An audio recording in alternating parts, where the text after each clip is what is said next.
Do you ever sit at work at lunchtime and try to be the man of the hour and tell a story? Center of attention. Everybody looking at you, everybody laughing at the proper points.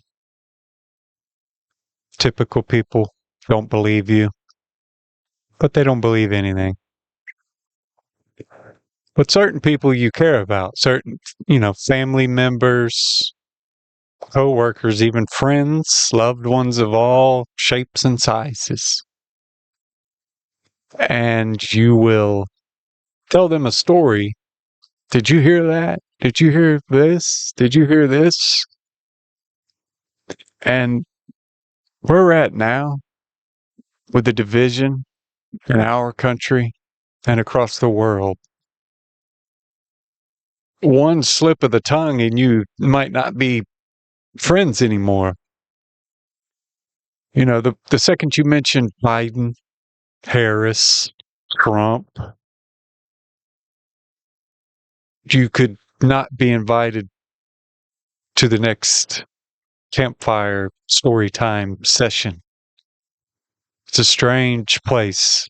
It's a strange world. When I typically try to educate people, family members especially, people I care about. You don't have to be my blood to be my family.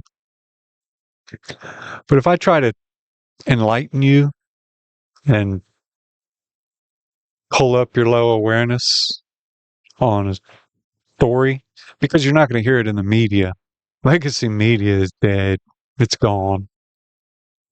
They'll be obsolete in 10 years, maybe sooner. They pretty much already are. But when you hear a story and someone says, "Where did you hear that?" Prove it. Now, how are you going to prove something you read a month ago?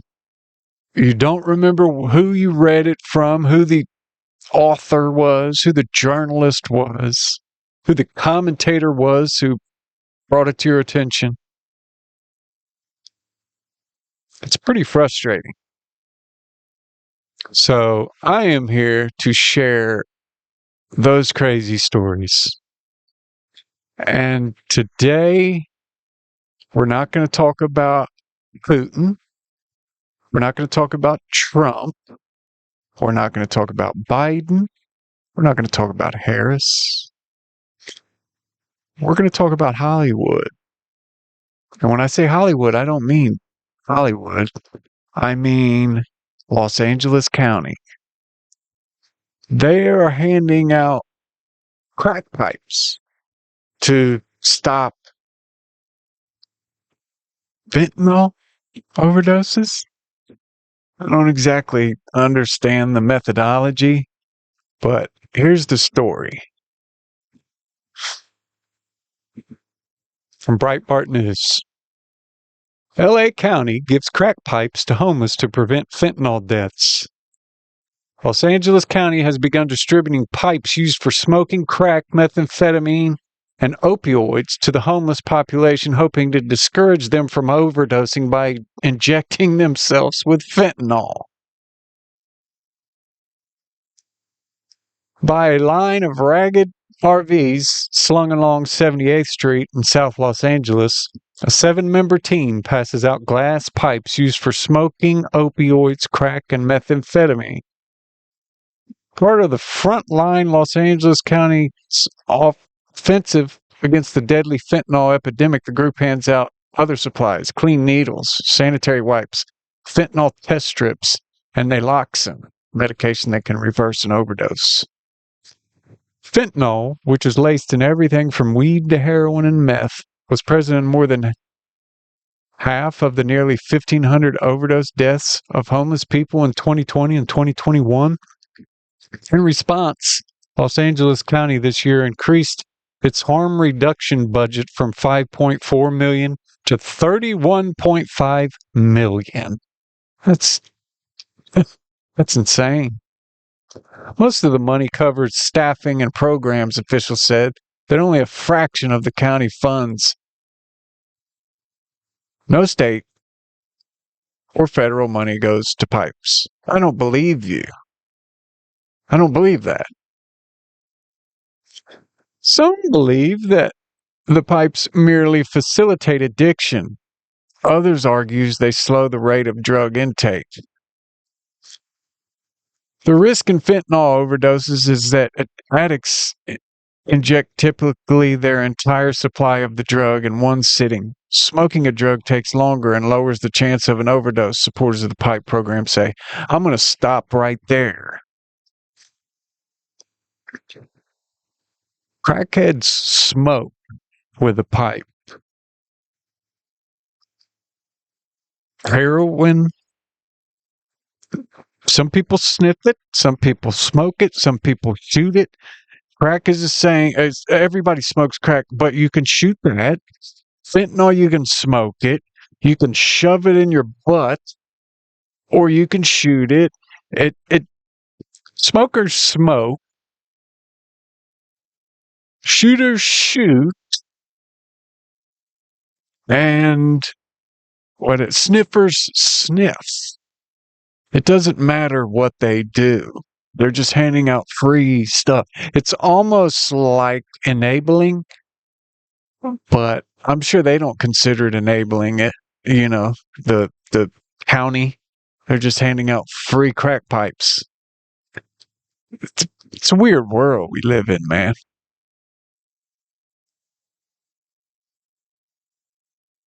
Elsewhere, the Times notes, new mayor Karen Bass is struggling to beat homelessness. Some people agree to move into hotels under her Inside Safe program, but they are often replaced on the street. Others refuse to go. As Breitbart News noted earlier this year, Bass set a goal upon taking office several months ago of removing 17,000 homeless people off the street, roughly 40% of the city's homeless population in her first year.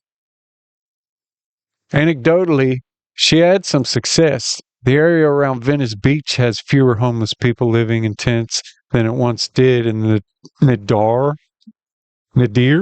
of homelessness under Mayor Eric Garcetti, the worst mayor in LA. I don't know. I've heard only bad about him.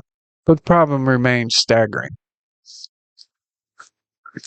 I'll go back to talking about people who shoot, people who smoke,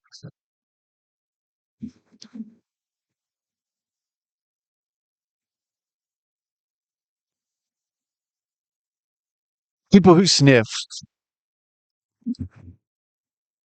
Crackheads are crackheads. They smoke crack. Potheads are potheads. Alcoholics are alcoholics. Heroin addicts are heroin addicts. But when you have a crack pipe and somebody's got some crack, maybe you'll be a crackhead.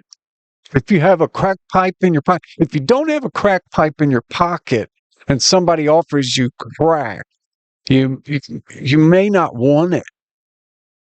But if you got a crack pipe, hey man, why not? I got 7 crack pipes for free. It's tough out there, man. It seems weirder and weirder and weirder by the day. This is going to handle nothing. This is going to fix nothing. They're not going to fix the homeless problem with crack pipes. They're not going to stop overdoses with crack pipes.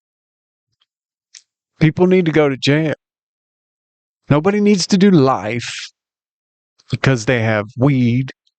Nobody needs to do life if they sold a nickel bag of heroin. Nobody needs to do life if they sold a 20 piece of crack to an undercover cop. But people need to go to jail to clean up. It costs less money to put somebody in jail than it does to do all these programs. $31.5 million. If you gave me $1 million, I could clean up 20 states. You might think I'm exaggerating, but I'm not. People just need to be away from drugs. That's how people get off of drugs, is to get away from drugs. When you put somebody in rehab, it's always crappy if it's state funded or state ran or anything where the government is involved in fixing you. I can guarantee you it's not going to fix you. Private places are the best, but most people can't afford private places, so that's a problem. Ex-addicts always know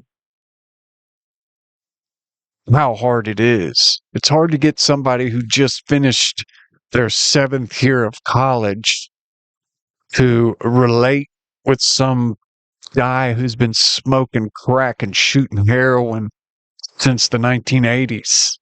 Before his counselor, clinician, psychologist, psychiatrist was even born.